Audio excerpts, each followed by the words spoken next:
எங்கேயோ கண்ணாடி உடைஞ்சு போச்சு. அதுக்கு தான் நான் கேசர்மாவை கூப்பிட போறேன். கேசர்மா இல்ல,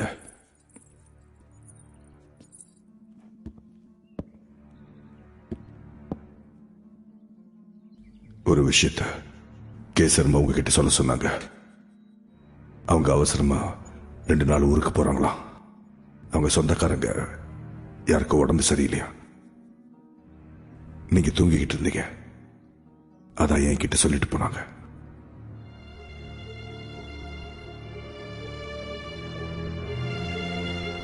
ஆனா கேசர்மா என்கிட்ட சொல்லாம போக மாட்டாங்களே.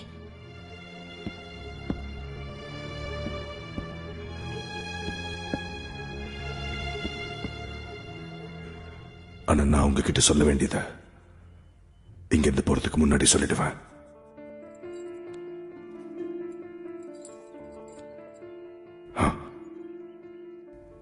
இன்னும் 2 நாள்ல நான் தௌலத்பூர் கிளம்புறேன். இங்கிருந்து நான் போனாலும் உங்களை மறக்க மாட்டேன். எப்பவுமே உங்களை நினைச்சுக்கிட்டே இருப்பேன். நீங்க செஞ்ச இந்த உதவிய என்னைக்கு மறக்க மாட்டேன். இது சத்தியம்.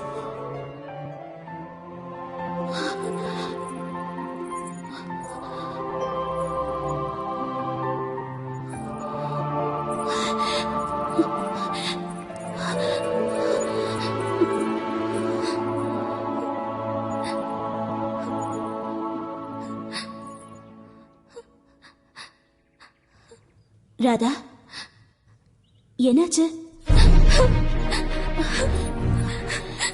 ராதா!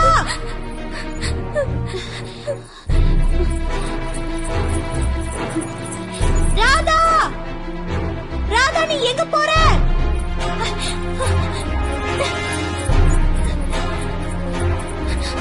ராதா, ராதா, போகாத, நில்லு!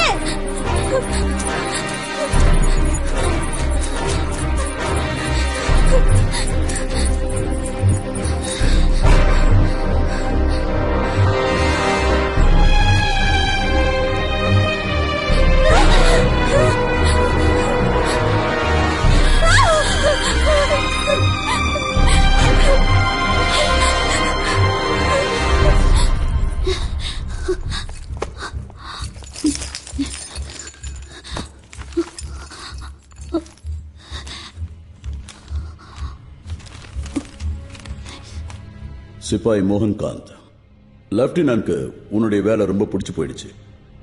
நீ எங்களுக்கு கொடுத்த தகவல்னால தான் தௌலத்பூர்ல இருக்கிற விடுதலை போராளிகளை எங்களால் பிடிக்க முடிஞ்சது.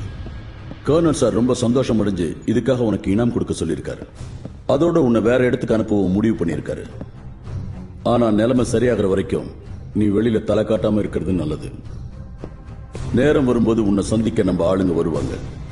அது வரைக்கும் உன்னை பத்தி யாருக்கு எதுவும் தெரியக்கூடாது.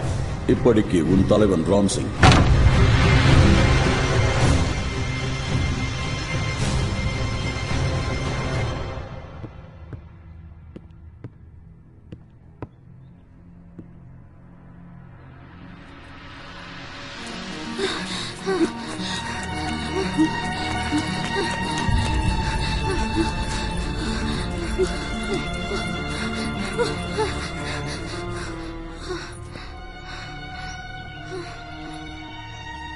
நாம இப்படி ஓடி போக கூடாது. நாம போயிட்டா அவன் இங்க இருந்து தப்பிச்சு போயிடுவான். அப்ப நாம என்ன செய்யறது? நாம இல்ல, நான் அவனை தடுக்க போறேன்.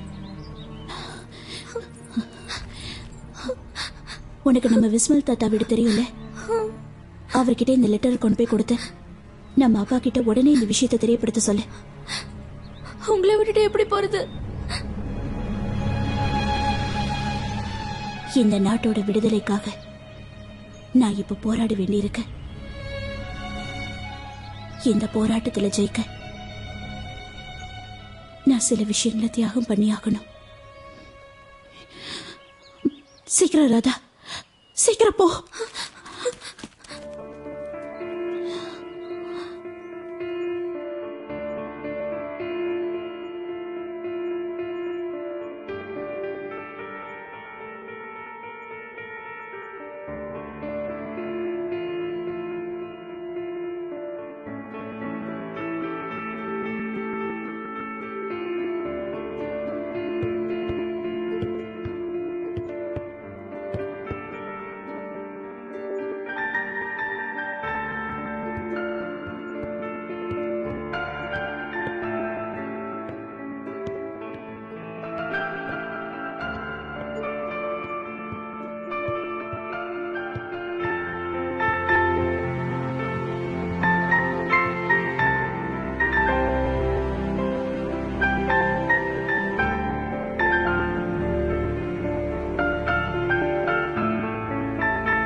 வருதே ஏதனா